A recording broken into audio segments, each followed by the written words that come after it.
So if your hips feel like concrete and your lower back is always tight, no matter how much you work out, this video is for you. So I was dealing with a lot of stiff hips, back pain, soreness, sometimes even standing up from my desk. My body just felt tight. And I thought, working out is going to help reduce that feeling and those side effects. But I realized what really helped was doing these specific moves that help my body feel good and comfortable in the gym and also outside of the gym. So I like to spend about 5 to 10 minutes during my lower body routine, or even outside of the gym. I'll do these movements to just feel good inside my body. So I'm going to walk you through all of them right now, what to do, how to do it, and why it actually works. Let's get started. So back pain doesn't normally start in your back. It actually starts in your hips. So when your hips are tight and restricted, your lower back has to compensate for every movement you make. And over time, that creates that ache in your lower back. So these 4 movements target hip mobility and glute activation together.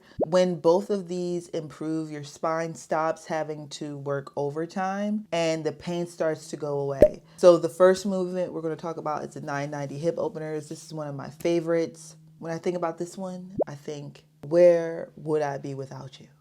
So first you want to sit on the floor with both knees bent at 90 degrees, one leg in front, the other one behind, both shins flat on the ground, right? Not tilted up. So you want to sit tall as you can and breathe into the stretch. Feel it in the back hip and your and also your front glute for more depth. Hinge forward slowly from the hips. Don't round your back. You want to keep it straight. Make sure you're driving your front knee into the ground and keep your spine long. Don't collapse into it. I like to do about 30 seconds to 45 seconds. It's all about how I'm feeling when I'm doing these moves, because each day I'm feeling a little bit different. I'm hoping though, with doing these movements consistently, I feel good doing them, right? So this targets the internal and external hip rotation at the same time. So most people are locked up in that one direction without even knowing it. So freeing this up, I felt a big difference in my depth in my squat. I even feel a lot more comfortable when sitting at my desk. So definitely give this a try. So the next workout is going to be abductor rock backs. I actually got this from my brother. He was doing this at the gym with his clients as a warm-up. So I kind of stole it from him, and I'm so happy I did. I implement this in all my workouts from here on out. So you want to start on all fours, one leg out to the side, your knee bent, foot flat though. Rock your hips back toward your heel on the straight leg side. Keep the movement slow and controlled, not a bounce. A loaded stretch and release. You'll feel a deep pull through that inner thigh. Load it slowly, don't bounce. You're breathing into the stretch. I like to do about 10 to 15 reps on each side intentionally, okay? Make sure you keep your back straight too. So tight abductors pull the pelvis out of alignment, and it also causes that stress in your lower back. And I feel like this is something we kind of skip. When I give people this workout to do, they're like, ooh, that feels a little different. That feels kind of good. I didn't even notice I was tight there. I love that reaction when I share this workout with people. But once you add this workout, you'll notice your hips start moving freely. You also can do a regression of this.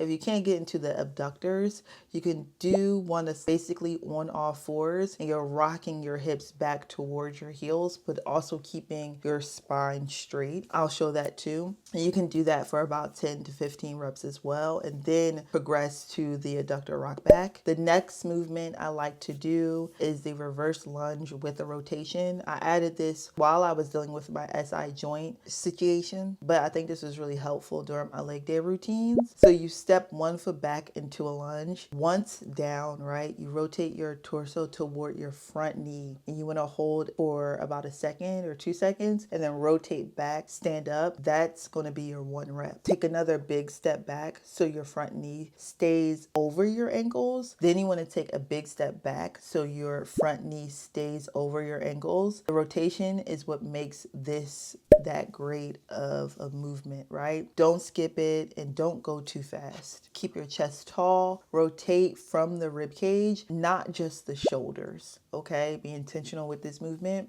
You'll definitely love it. I like to do about 8 to 10 reps on each leg, each side. I would say this was one of my favorites in my SI joint program when I was trying to rehab myself back to, me. So this hits 3 things at once. You're opening up your hip flexors from the back leg, and then challenges that single leg stability, and also adding that thoracic rotation that most people seem to miss. So if you sit at a desk all day, your thoracic spine is probably stiff. And I'll tell you what, this starts freeing that up. I actually like to do these while I'm standing at my desk. I have a standing desk now. So I'll add in a reverse lunge with the rotation, and that makes me just feel so much better while I'm working. The final movement, and this is going to be more so for activation. We talked about this and many other routines, but this workout is chef's kiss. All these movements are pretty much my favorites. Let's talk about the glute bridge. So you want to lie on your back. You want to keep your feet flat, hip width apart, and then drive your heels. Squeeze your glutes, lift your hips to a straight line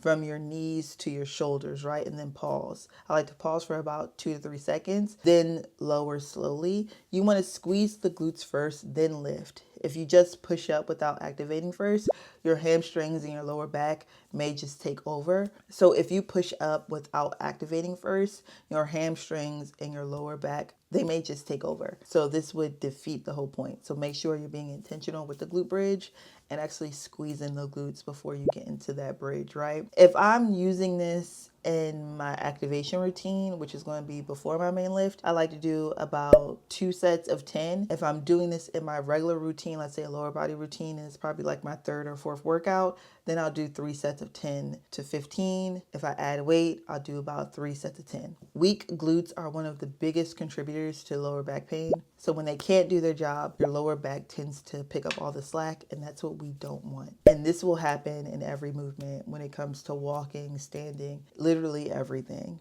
Okay, this is one of the biggest movements I did that made the greatest impact in my recovery journey during my SI joint season of my life.